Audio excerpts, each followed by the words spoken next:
Right, I have what should be a shorter lesson today, topic 7.8.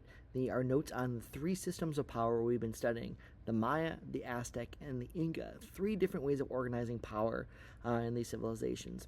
This lesson is to help you understand and be able to explain the different ways these three cultures built power and why those systems could become vulnerable during crisis. So essentially, I'm not giving you new information. We're just going to go over kind of a comparison and contrasting of these civilizations in terms of how they built power and how that power system made them vulnerable when exposed to an external crisis. I always like to start with a timeline here. So for reference, here we have the Maya classical period, which is a little after the year 200 Common Era, and then until about around 900 Common Era. And so their civilization kind of ends their classical period, kind of collapses. A lot of their cities are abandoned a few centuries before the Aztec and then the Inca appear. So the Aztec and the Inca, they overlap a little bit. The Maya comes before them. And so, while two are contemporary, one comes a few centuries before, but still, they're all worth studying about how they used power to do and how those justifications of power led to some destabilizing effects, some vulnerabilities that could be exploited later.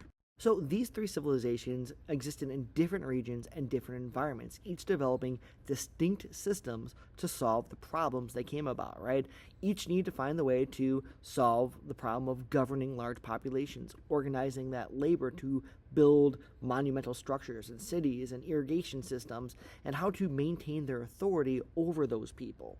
Now, I'm not really going to be addressing the First Nations, the indigenous nations of North America much in this. Instead, we're going to be focusing on the Maya, the Aztec, and the Inca. So this review lesson is mostly a comparison and focusing on societies that developed large, centralized political systems. The indigenous North American societies that we looked at the beginning of this unit organize power differently. This doesn't make them less important or less complex, but really doesn't fit into this comparison narrative that I want to kind of end with here.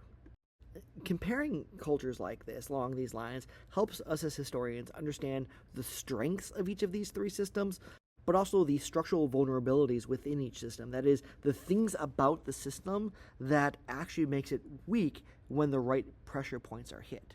So with the Maya, the focus really here is power through knowledge and local rule. The core systems at play at the Mayan civilization were their writing system and record keeping, which is fairly advanced, their advanced mathematics and astronomical knowledge, as well as independent city-states ruled by local elites rather than one core central empire where everything is ruled by one person.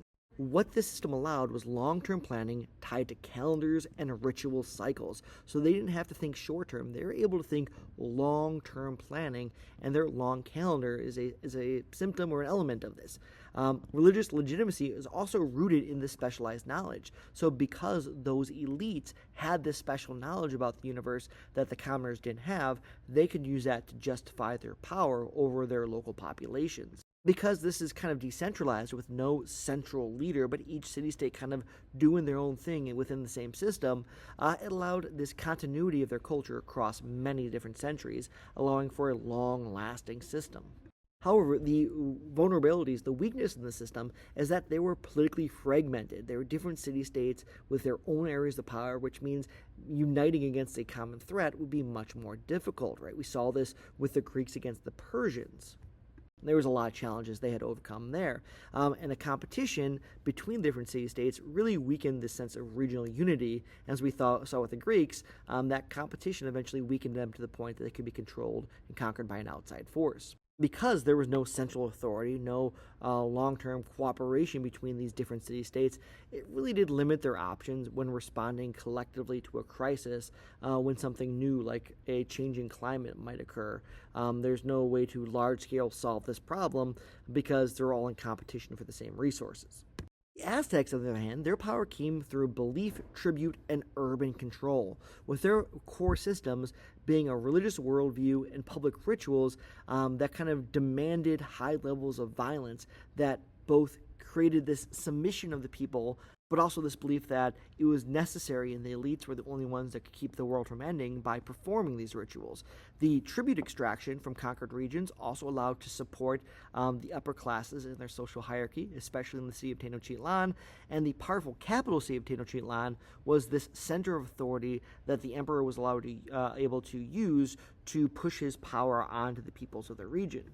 And while the Maya had a bunch of independent city-states, the Aztec didn't directly control most of the areas around them. Instead, they used an indirect tribute system in order to keep control, as well as, better to be someone sending a tribute of, jaguar skins and feathers than someone who's being subjugated and being used for human sacrifice. This also kept the tributary states in line, allowing the Aztecs to have some indirect control over these populations, while they still allowed local control for most other matters, as long as they paid their taxes. Again, a common theme in history.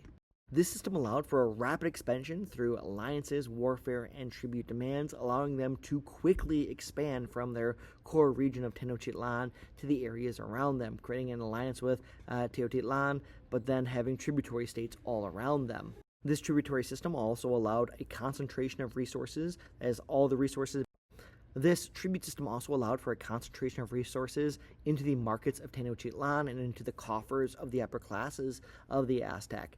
This allowed them to fund armies, build massive temples, support massive festivals, and all of this then reinforced the power structure of the king on top, the emperor on top. You see a hierarchy here very similar to the Maya. I'm using the same image because, frankly, it's pretty much the same.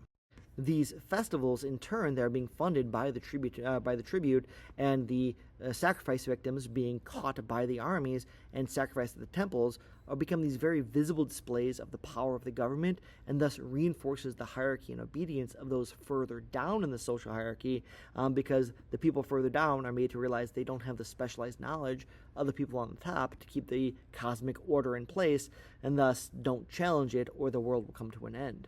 This does create resentment as a structural vulnerability, right? A lot of people are angry about how much tribute they have to give to the Aztec emperor and to the nobility of the Aztec, especially when it comes to the wealth they're sending there, or the fear of being invaded and used in these flower wars.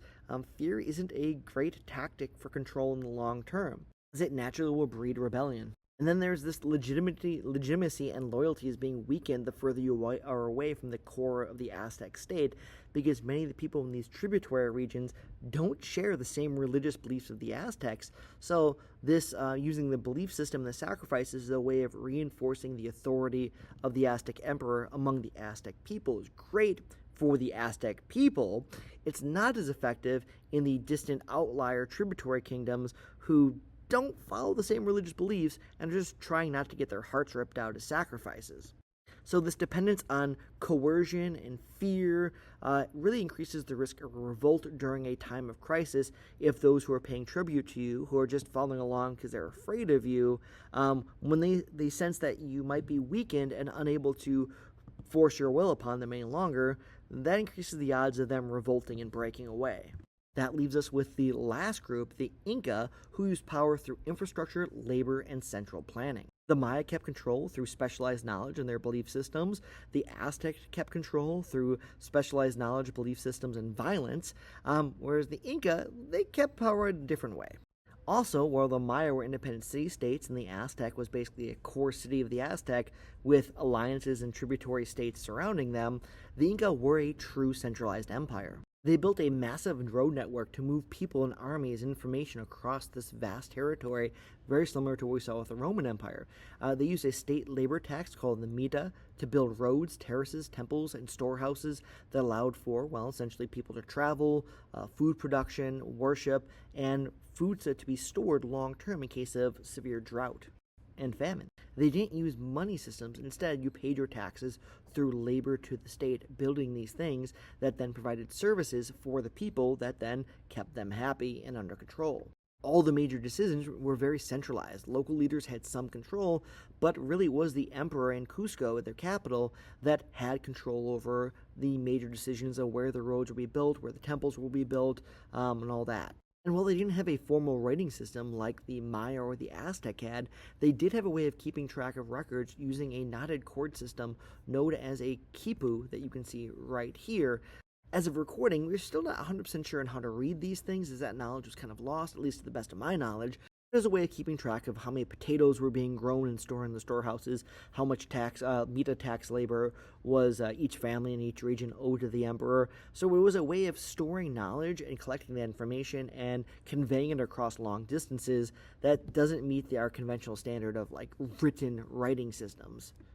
but still was very complex. And the state storehouses to collect and redistribute resources during times of famine allowed for some resiliency. After all, people will follow along as long as their minds are distracted and their bellies are full. So these storehouses are a way to make sure there's always enough food to keep people's bellies full so they don't revolt. The number one cause of revolts is the common people starving, not having enough food.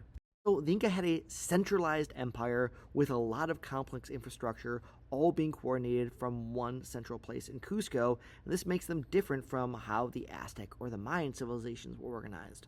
This infrastructure allowed the Inca to control people across a very difficult mountainous terrain without using money or market systems. It allowed fast communication and coordination through roads and runners despite not having a written communication system, a reliable supply and support for armies and major building projects, allowing them to complete more and more complex building projects, and allowed them for redistribution of resources during times of shortage or famine, which strengthened state authority because, well, why should I follow your leadership? Well, it's because when everyone else is starving in other areas, I'm the one who can provide you with food, and therefore you should follow me. It's a much stronger way to have control over people than just saying, the gods want me in charge. You're actually providing a real legitimate service for the people that they can touch.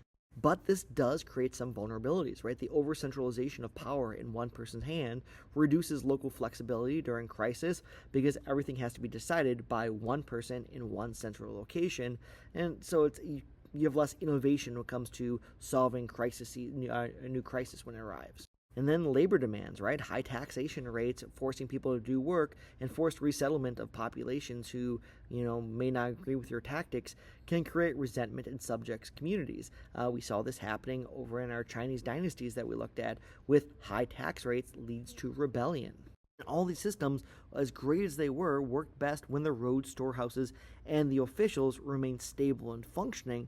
But if there's a hiccup in the system, it can have a cascading effect. So it's a strength, but it also creates a vulnerability that can be exploited during a time of a novel or new crisis. We put this all together and what we got here, right? We got a nice graphic organizer for you to fill out. We got problems, how the Maya solved it, how the Aztecs solved it, and the Inca. So organizing labor, the Maya used local obligations within city-states to organize their workers. The Aztec used tribute demands in conquered regions, and the Inca used the Mita labor tax system. Whereas when it came to maintaining authority, the Maya used knowledge, ritual, and tradition. The Aztec similarly used religious rituals, but fear and spectacle to keep people under control, and the Inca used central planning and redistribution of resources to keep people happy and under the control of the emperors. As far as controlling the territories, right, the Maya had independent city-states, no central ruler. The Aztec, they had an emperor who indirectly controlled the tributary areas around them, centered around Tenochtitlan, and so there's local independence to an extent as long as they paid their tribute tax to the Aztec emperor. And the Inca had a very centralized bureaucracy and infrastructure, all organized from the capital in Cusco. But each of these systems had their own vulnerability, right? There's lack of unity among the Maya, which made it, harder for them to solve massive problems. Violence led to disloyal subjects in the Aztec Empire, and overdependence on central control really was a weakness of the Inca, because if one part kind of broke, then the whole system fell apart. This slide really is key here, and you should spend some time kind of thinking about this, checking, do you understand how this works? See what facts from the other lessons you can slot into these areas to really see if you understand how it all connects.